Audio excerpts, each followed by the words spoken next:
संस्कृत में नंदी का अर्थ है प्रसन्नता या आनंद। नंदी को शक्ति, समर्थता और कर्मठता का प्रतीक माना जाता है।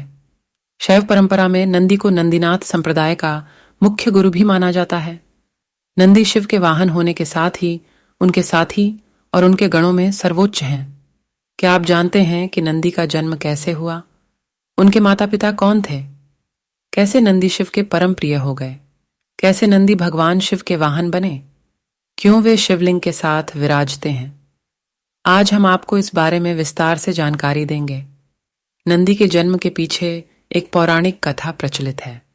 वीडियो शुरू करने से पहले आपसे अनुरोध करती हूँ, वीडियो को लाइक और कमेंट जरूर करिएगा, और जो इस चैनल पर पहली बार आए हैं वो चैनल को जरूर सब्सक्राइब करिएगा और बेल आइकन भी प्रेस करिएगा ताकि हमारे आने वाले वीडियो का नोटिफिकेशन मिलता रहे आपको। तो फिर चलिए वीडियो शुरू करते हैं। कथानुसार ब्रह्मचारी व्रत का पालन करते हुए एक बार शिलाद ऋषि को भय सताने लगा कि उनकी मृत्यु के बाद उनका संपूर्ण वंश समाप्त हो जाएगा।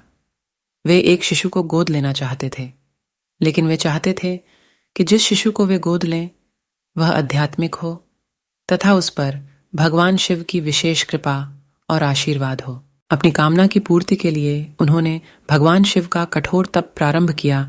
कई वर्षों तक वे तप में लीन रहे, जिससे प्रसन्न होकर भगवान शिव उनके समक्ष प्रकट हुए और उनसे वरदान मांगने को कहा। शिलाद ऋषि ने पुत्र प्राप्ति का वरदान मांगा।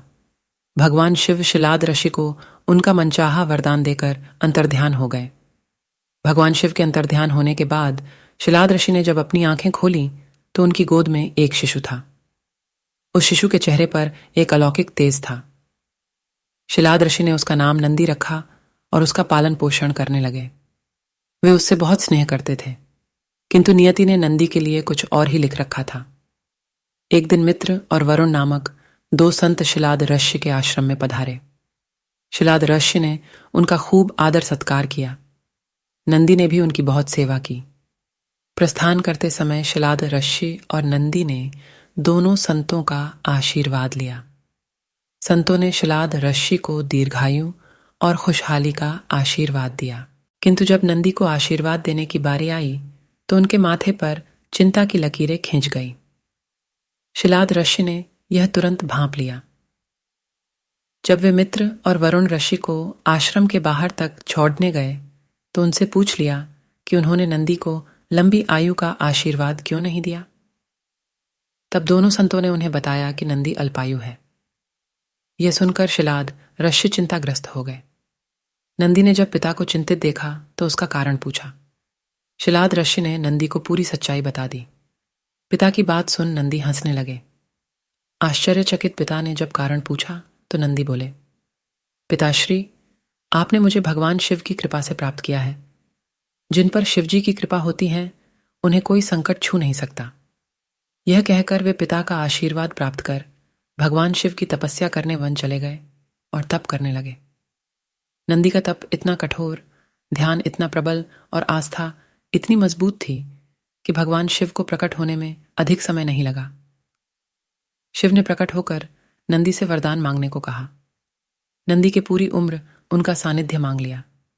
तब शिव ने उन्हें बैल का चेहरा प्रदान कर अपने वाहन के रूप में स्वीकार किया और अपने गणों में सर्वोच्च स्थान प्रदान किया। शिव ने आशीर्वाद से नंदी मृत्यु के भय से मुक्त होकर अजर अमर हो गए। भगवान शिव ने गणों के अधिपति के रूप में नंदी का अभिषेक करवाया। इस तरह नंदी नंदीश्वर हो गए। भगवान शिव ने नंदी को वरदान दिया था कि जहां उनका निवास होगा वहां नंदी का भी निवास होगा। माना जाता है कि तब से शिव मंदिर में शिवलिंग के साथ नंदी की भी स्थापना की जाती है। नंदी पवित्रता, विवेक, बुद्धि और ज्ञान के प्रतीक हैं। उनका हर क्षण भगवान को समर्पित है। वे मनुष्य को शिक्षा देते हैं कि वे अपना हर क्षण परमात्मा की सेवा में अर्पित करें ताकि वे भगवान की कृपा के पात्र बन जाएं। आशा करती हूं कि आपको ये वीडियो पसंद आया होगा और ऐसी ही वीडियो देखने के लिए चैनल को जरूर सब्सक्राइब करिएगा। धन्यवाद।